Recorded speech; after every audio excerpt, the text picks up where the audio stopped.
el tema de la ley de emergencia en discapacidad que generó la aprobación en el Congreso, el veto presidencial y luego la publicación en el boletín oficial con alguna salvedad. Bueno, para volver a retomar el tema que venimos conversando con tantas entidades aquí en la ciudad de Santa Fe, estamos saludando a la doctora Mariela Peña, que es presidente de Incluime Santa Fe.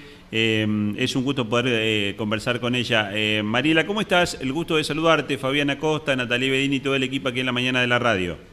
Hola Fabián y Natalie, muchas gracias por el contacto. Bueno, contanos dónde estamos parados con la publicación en el boletín oficial. Sabemos que el Gobierno Nacional también ha incluido algún artículo que impone que el Congreso Nacional determine dónde van a surgir los fondos para las partidas. ¿Cómo está el tema de esta lucha que se inició hace un tiempo en favor de las personas con discapacidad?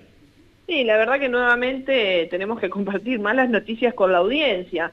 La verdad que la sociedad nos ha venido acompañando desde el principio de año en esta lucha por la emergencia en discapacidad y bueno, el gobierno nuevamente levantó otra barrera que impide el ejercicio pleno de los derechos de las personas con discapacidad, suspendiendo la ley de emergencia hasta tanto el Poder Legislativo le indique con qué partida presupuestaria afrontar los gastos que la misma determine. Mariela, Natalie, de este lado, lo venías advirtiendo, vos decías desde tu lugar de abogada de muchas personas y de muchas familias que padecen discapacidades complejas sobre todo, y desde Incluime, diciendo se va a frenar el veto, pero luego puede pasar que eso no se efectúe rápidamente. ¿Cuál es la postura que están teniendo sobre todo las instituciones de la provincia de Santa Fe, de la ciudad de Santa Fe, respecto a esto, y cuáles son las medidas que van a tomar?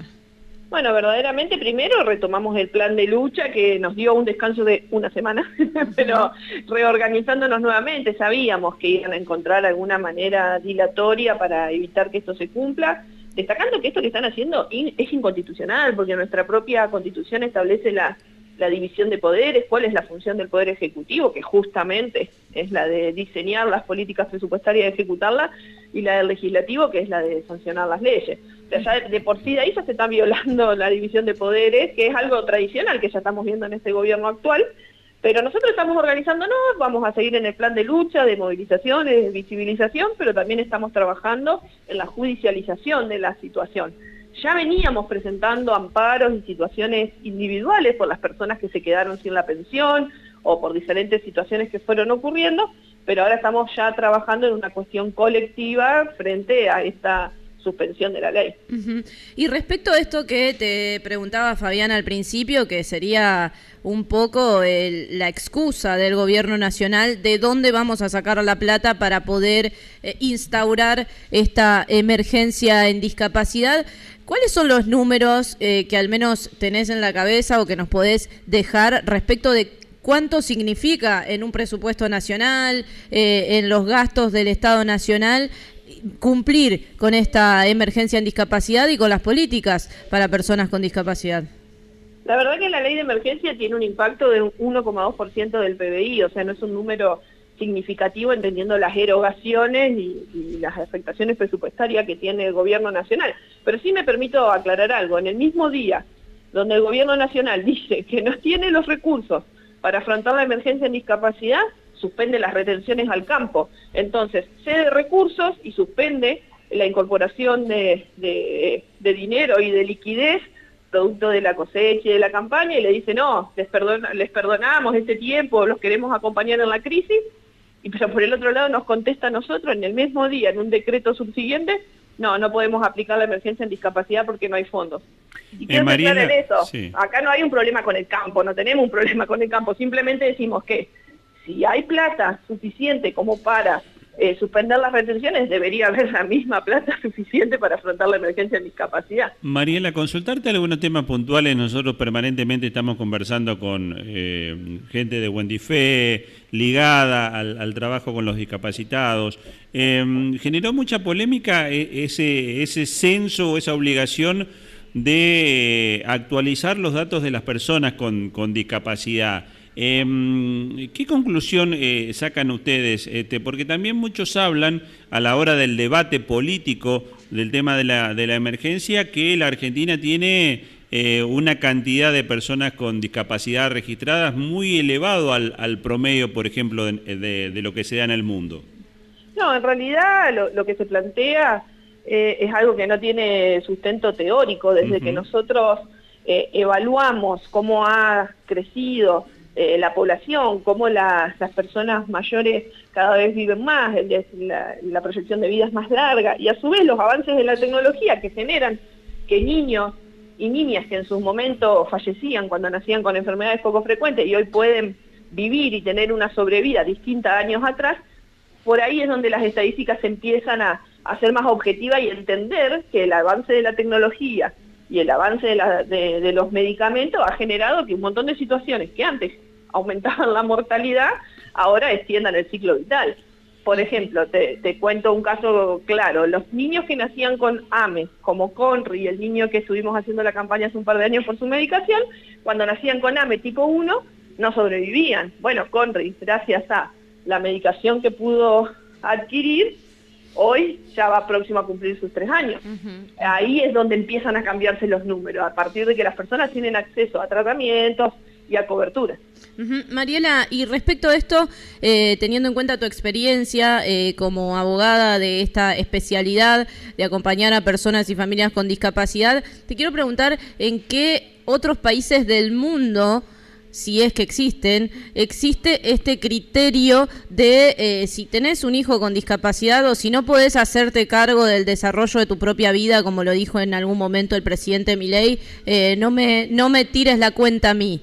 ¿En qué países del mundo existe esto de que cada familia o cada persona con discapacidad se hace cargo de su propio desarrollo sin ayuda del Estado? En realidad ningún Estado se puede correr absolutamente del acompañamiento a las personas con discapacidad porque existe una Convención Internacional de los Derechos de las Personas con Discapacidad a la cual la mayoría de los países ha adherido. Ahora, sí sabemos que, por ejemplo, donde se utiliza un sistema más capitalista o más centrado en la producción, se trabaja más bajo una cobertura de reintegro, donde la familia abona y el Estado algo cubre, o los sistemas de seguro de salud, que bueno, sabemos que a lo largo y ancho del mundo han fracasado, digamos, porque quien no tiene la capacidad contributiva o económica se queda sin ningún tipo de protección. Mariela, ¿y cómo está la situación de los prestadores, la actualización de los nomencladores? ¿Cómo está esa situación? Bueno, esa situación es crítica. Desde hace ya el mes de diciembre del año pasado no se ha reunido el Directorio Nacional de Prestaciones, que debería reunirse mínimo una vez al mes, o sea que ya lleva 10 meses de atraso. No ha habido actualización de aranceles. Se está trabajando a un valor del kilómetro, por ejemplo, en el caso de transporte, de 541 pesos, cuando el combustible líquido está arriba de los 1.500.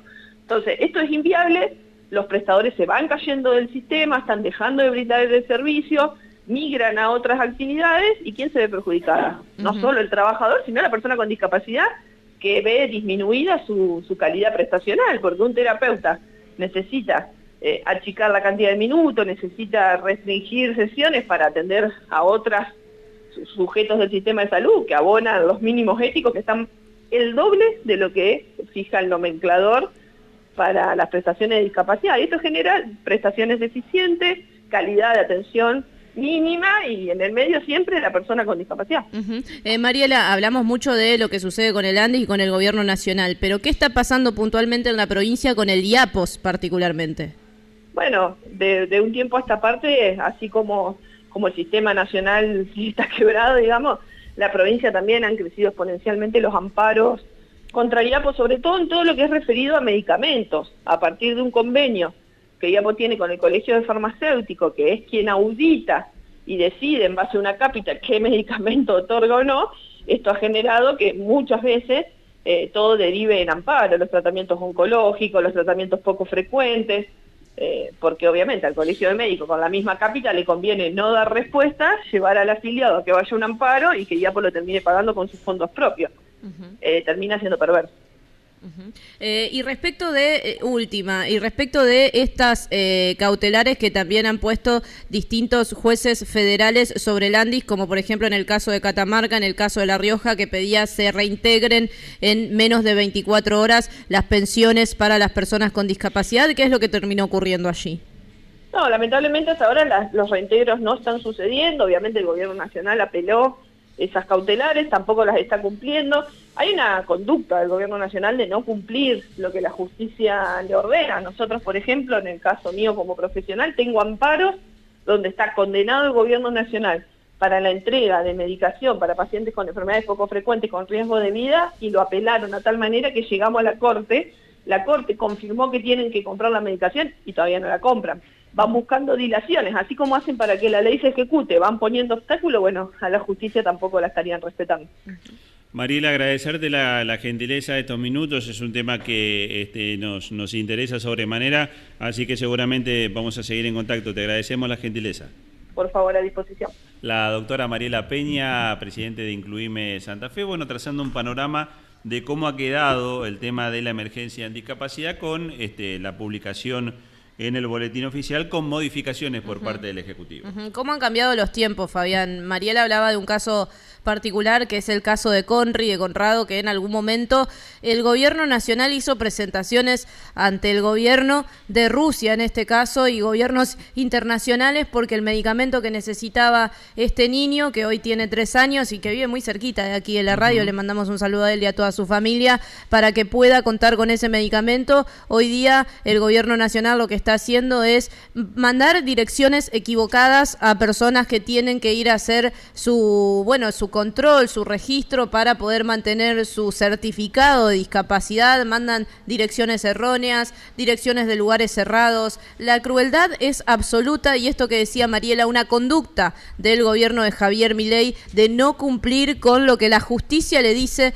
que debe hacer el Poder Ejecutivo en este caso, con las personas con discapacidad, que son, podemos decir, el hilo más finito de la sociedad, porque siempre lo hablamos acá, Fabián. Imaginémonos, frente a cualquier injusticia, por ejemplo, la diferencia que hay entre una marcha de jubilados y jubiladas y una marcha de personas con discapacidad que deben movilizar sus transportes específicos, que deben movilizarse con sus familias. Ni siquiera tienen la misma posibilidad de manifestarse que cualquier ciudadano que no tiene un padecimiento o una discapacidad.